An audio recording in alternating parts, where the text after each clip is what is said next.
12e porte. L'assemblage des 12 esprits.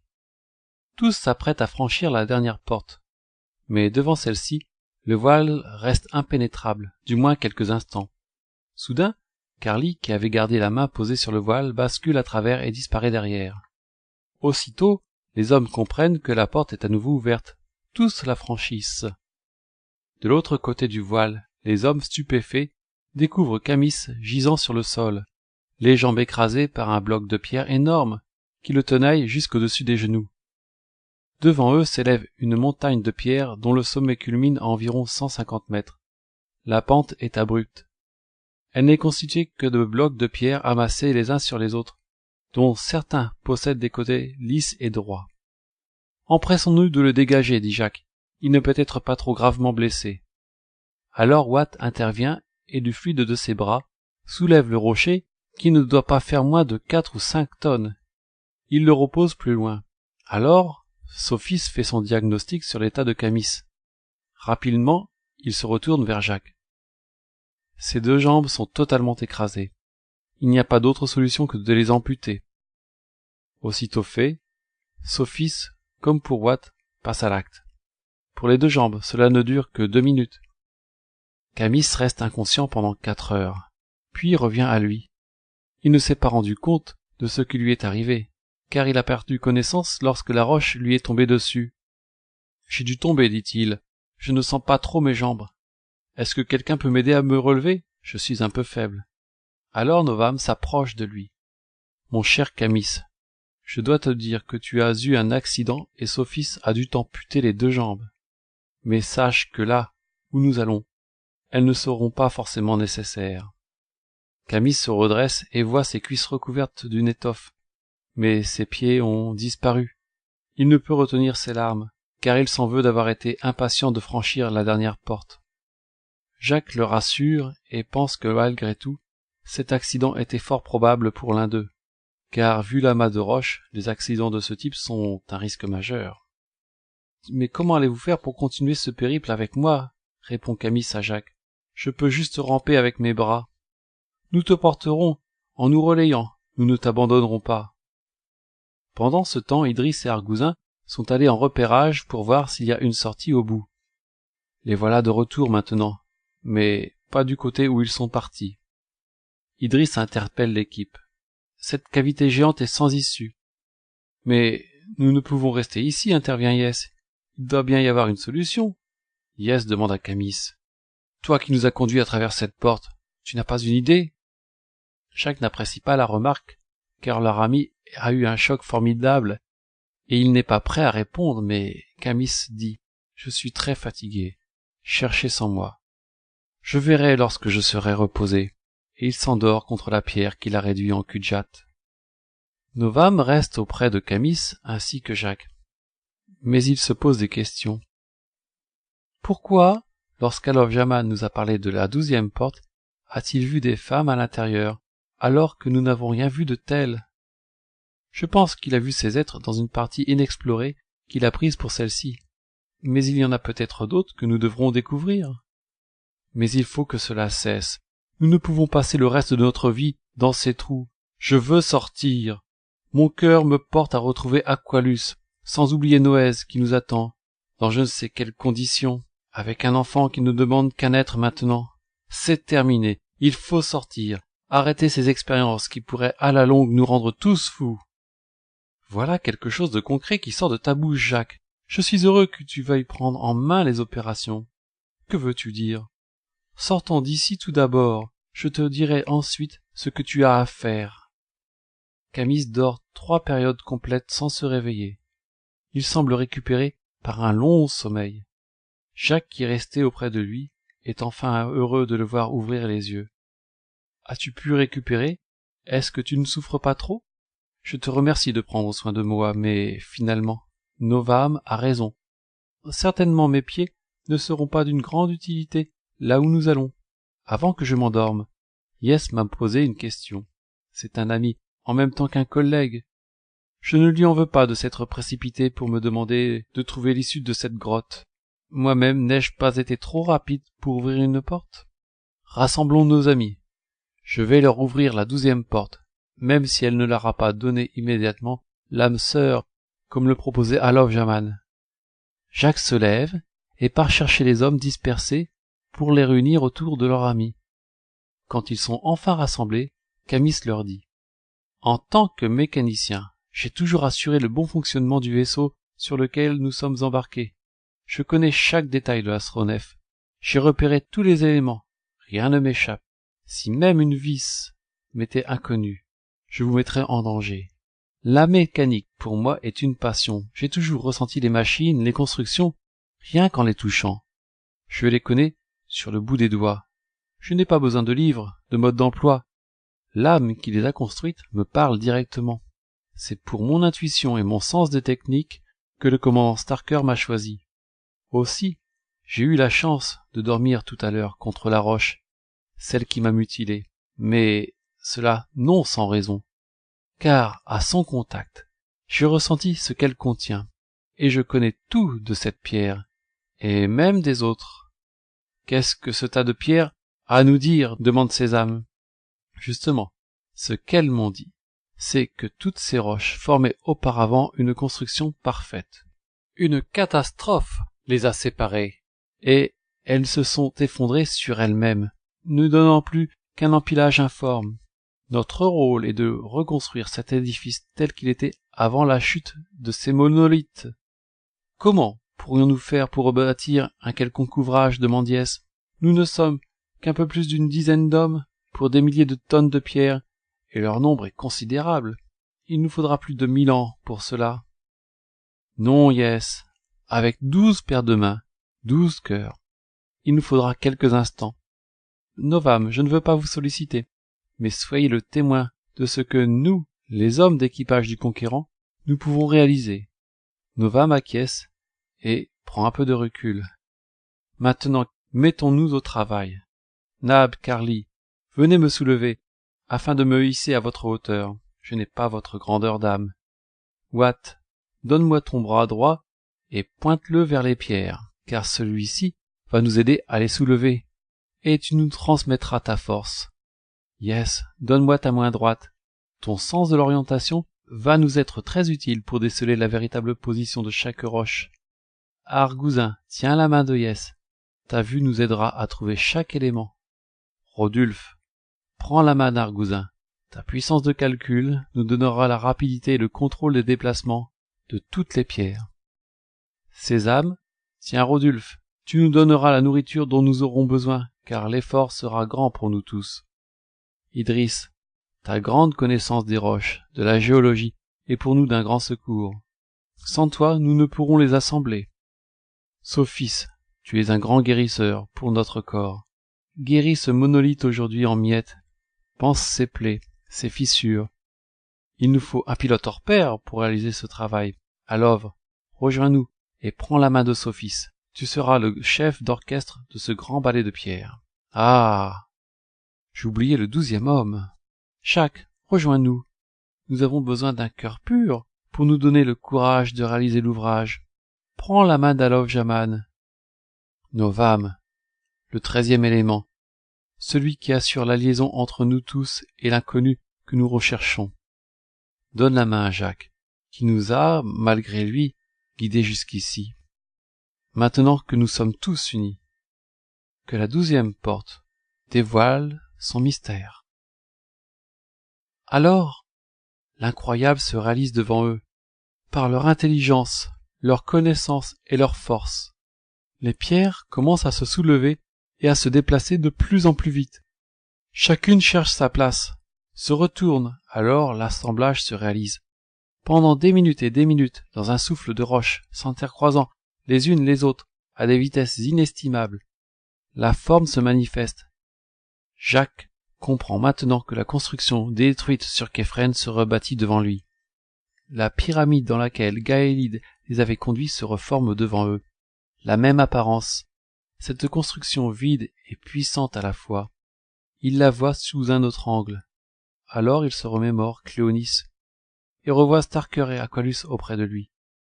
En moins d'1 heure, le sommet de la pyramide se positionne en dernier. À ce moment, l'édifice se met à luire du haut vers le bas d'un éclat merveilleux et devant eux, une porte de lumière se découvre et leur ouvre la voie. Tous en extase, ils n'en reviennent pas de ce qu'ils semblent avoir réalisé. Entrons maintenant à l'intérieur sans tarder, leur dit Camis. Porté par 2 hommes, Camis pénètre en premier. Puis les autres le suivent, et ils s'avancent jusqu'au centre. Posez-moi ici, ordonne Camis. Nab et Carly le laissent sur le sol, et tous admirent l'édifice, constitué de pierres phosphorescentes blanches. Les parois sont parfaitement lisses. Jacques s'avance et leur dit. Un jour, au début de mon voyage dans l'espace, je suis entré à l'intérieur d'une pyramide identique. J'étais avec un vieillard qui était plus qu'un sage. Il me dit qu'elle était le guide du retour de tous les hommes vers la terre. Pendant que Jacques parle, Camis s'approche de lui. Alors il s'arrête, voyant Camis debout, sans ses jambes, mais se mouvant comme si elle le soutenait toujours. Novam a raison, dit Camis. Où nous allons, mes pieds ne servent à rien. Tous sont stupéfaits. Jamais ils n'auraient pu imaginer que leur ami, blessé si durement, pourrait, quelques heures plus tard, se mouvoir sans difficulté. Comment cela t'est-il venu, lui demande Jacques. Oh, comment a-t-on pu construire cette pyramide? J'ai compris que, de la même manière, je pouvais me mouvoir. J'imagine mon déplacement, comme j'ai imaginé cette construction. Toutes les images que je perçois, je peux les réaliser, si cela est nécessaire. Comment pouvons-nous sortir, lui demande Yes. C'est simple. Regarde devant toi. Yes lève les yeux et voit une porte lumineuse, comme les nombreuses déjà passées. Comment as-tu fait, interroge-t-il. Je n'ai rien fait, mais à l'évidence, cette porte a toujours été là. Il suffit de l'imaginer. Novam, pourquoi cette pyramide, dans quel but? Demande Idriss. Idriss. Quelque chose nous a guidés vers cette planète. Une chose qui a un but. Sinon, nous serions tous déjà morts. Cette construction est un symbole et démontre que par notre travail collectif, nous avons découvert que notre cœur nous a poussés à l'action et à dévoiler notre nature. De par cela, nous avons réfléchi pour une cause juste. Ces 2 éléments nous ont enfin fait prendre conscience que nous avions le pouvoir et la force d'agir avec nos mains. Voici pour nous 3 flux primordiaux retrouvés dans nos différentes expériences. Nous sommes en mesure de construire bien des choses plus merveilleuses encore. Je vous concède qu'user nos forces pour des ouvrages matériels n'a aucun intérêt, mais fort de notre réalisation, nous devons trouver notre véritable vocation ici. Voulez-vous franchir cette porte maintenant? Leur demande Camis. Jacques se retourne vers les autres. Personne ne fait de remarque. Il dit alors. Sortons d'ici et sans crainte. Suivons-la vers notre futur. Jacques s'avance. Camis franchit le premier le voile lumineux. Tous en font autant. Mais de l'autre côté, c'est la désillusion, car nos amis se retrouvent une fois de plus devant l'entrée des 12 portes. Ils les regardent et se demandent s'ils sortiront un jour de ce labyrinthe sans fin. Leurs yeux se posent sur les 12 entrées. Mais les voiles se troublent, s'obscurcissent et d'un coup, ils deviennent pierre, disparaissent. Maintenant plus de portes, plus de chemin. Alors Novam comprend qu'il ne faut pas que, si près du but, les hommes perdent courage. C'est pourquoi il leur offre un poème qu'il conçoit pour l'épreuve passée. À franchir ces portes, j'ai les jambes coupées. Ces épreuves me tombant dessus, c'est assez. Je suis trop vieux. Oh, maintenant très fatigué, je ne peux plus me déplacer et continuer. Mais reposez. L'idée me vient de construire, pour nous et nos amis, un nouveau navire. Unissons fraternellement toutes nos mains, afin que nos qualités soient mises en commun. Dans le foyer des 12 pouvoirs de l'âme, la reconstruction de l'être s'enflamme. Chaque pierre entassée n'était que vide, leur union parfaite devient pyramide. De cette perfection, mon corps mue et se meut. Même cul de jatte, plus mobile que le feu, paré de nos qualités qui nous portent, qu'attendons-nous pour passer la 13e porte? Entendant cela, Jacques ne peut s'empêcher de demander. Mais Novam, il n'y a plus de porte devant nous. Regarde de chaque côté, les voiles lumineux se sont transformés en pierre. C'est impossible de continuer maintenant. Jacques, tu as vu déjà bon nombre d'événements étonnants depuis que nous sommes réunis. Tu dois croire en l'impossible. D'ailleurs, c'est à toi de franchir la prochaine porte. Je ne t'accompagnerai pas car je suis arrivé au but ultime de ma vie. Je vais te laisser ici. Je suis heureux d'avoir pu partager avec vous tous ces moments extraordinaires. Écoutez ce que j'ai à vous dire. À tous. C'est d'abord pour toi, Noëz, même si tu n'es pas parmi nous aujourd'hui. Par Noëz, toutes vos pensées sont purifiées. Elle est le souffle nouveau de l'air annoncé. Par elle, je suis délivré du puits de l'oubli. Elle nous guide à l'orée d'une nouvelle vie. Noëz s'est sacrifié afin d'enfanter sa jeunesse, sa pureté confirme sa beauté. Retrouvez-la pour une nouvelle naissance. Gardez toujours en vous son omniprésence. Je n'oublie pas celui qui nous a conduits sur cette planète. Sans sa présence, nous n'aurions même pas fait 100 mètres dans l'espace. Starker, le capitaine du merveilleux vaisseau, disparu, n'en demeure pas moins le héros. Dans sa nef céleste, nous avons longtemps voyagé jusqu'à l'astre inconnu et abandonné. Ton ouvrage accompli, tu fus pris par la mort, et nous partîmes rechercher l'ultime trésor. Te fondant au cœur de la planète endormie, tu nous as guidés jusqu'aux portes de la vie. Et vous tous, membres d'équipage, vous n'avez jamais failli à votre tâche. 12 hommes parfaits, dévoués pour réussir. Par eux, le monde possède un nouvel avenir. Franchissant avec courage les épreuves, la lumière, force d'amour, les abreuve. Ils ont sacrifié tout ce qu'ils possédaient, perdant membres et sens. Ils se sont relevés. Par cela, découvert le véritable amour, synonyme de leur lumineuse bravoure. Il y a un homme par qui tout a commencé et par qui tout s'achèvera. Jacques le Terrien est le témoin actif, celui qui, enlevé de son monde rétif, s'est retrouvé propulsé dans un espace, recherchant l'amour dont il a perdu la trace. Aqualus, tu la retrouveras parfaite, car tu as la clé, ouvrant la voie directe. Pose-la dans le vaisseau de ton ami neuf. Laisse-toi emmener avec un cœur tout neuf. Tu es un simple homme. Néanmoins tu es impur. C'est par ton âme que je me rends en lieu sûr. L'amour pur demeure le cœur du monde parfait. Alors, il te suffit aujourd'hui d'y aller. Il y a un homme, parmi nous, qui n'a plus véritablement sa place ici. C'est moi. Novam.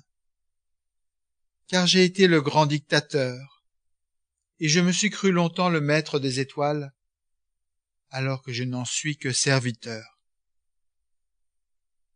Pardonnez-moi, ainsi qu'à ma famille, car nous vous avons toujours trompé et avons voilé la vérité. Mais maintenant, tout est réparé. Auprès de vous, je n'ai été qu'un imposteur. Je me suis cru longtemps le maître du bonheur.